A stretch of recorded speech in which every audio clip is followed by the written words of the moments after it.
किस तरीके से खामियां हैं और 1995 में जो वक्फ एक्ट बनाया गया था उसके तोड़ मरोड़ करके किस तरीके से बनाया गया है उसके बारे में थोड़ी रोशनी आप लोगों के सामने रखना चाहूँगा। भारतीय संविधान के तहत हमारा वतन दुनिया का सबसे बड़ा धर्मनिरपेक्ष राष्ट्र है, जिसमें हमें हमारे अधिकारों के तहत जीने का अधिकार दिया गया है, मौलिक अधिकार दिए गए हैं। आर्टिकल 14 है जिसमें समानता का अधिकार दिया गया है, जिसमें सभी धर्मों को बिना बांट छांट के एक साथ रहने की आज़ादी दी गई है।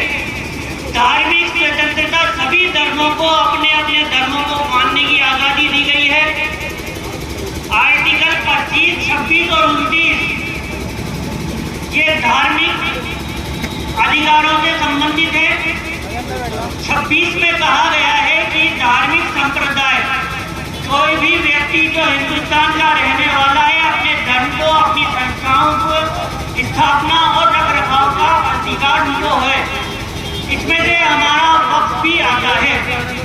अल्पसंख्यक वर्गों के हितों की संरक्षण और सुरक्षा करने का अधिकार हमें हमारे संविधान के तहत दिया गया है।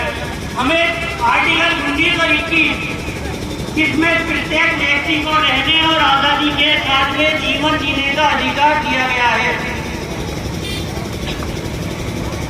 और हमारे संविधान के आर्टिकल 14, 25, 19, 21 और 25 के तहत हमारा जो वक्फ अधिनियम 1995 में बनाया गया था उसका सिर्फ मकसद ये था कि मुस्लिमों का की जायदादें जो आज़ादी से पहले और आज़ादी के बाद से हम बिना किसी रुकावट के इस्तेमाल करते आ रहे हैं, उनमें किसी तरह की तब्दीली या उनमें किसी तरीके की परिवर्तन नहीं किया जाएगा। जैसी हैं उनको उनकी रूप में इस्तेमाल किया जाएगा।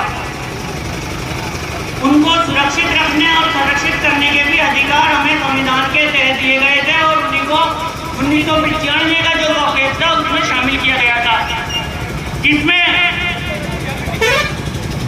सर्वे कमिश्नर उस समय सेक्शन 4 के तहत तहसीलदार को दिए गए थे अधिकार कि आप जाइए और देखिए कि सवाई माधोपुर और पूरे हिंदुस्तान में जितनी भी वक्फ की जायदाद है उनको किस तरीके से प्रोटेक्शन किया जाए, उनको सुरक्षित और संरक्षित किया जाए।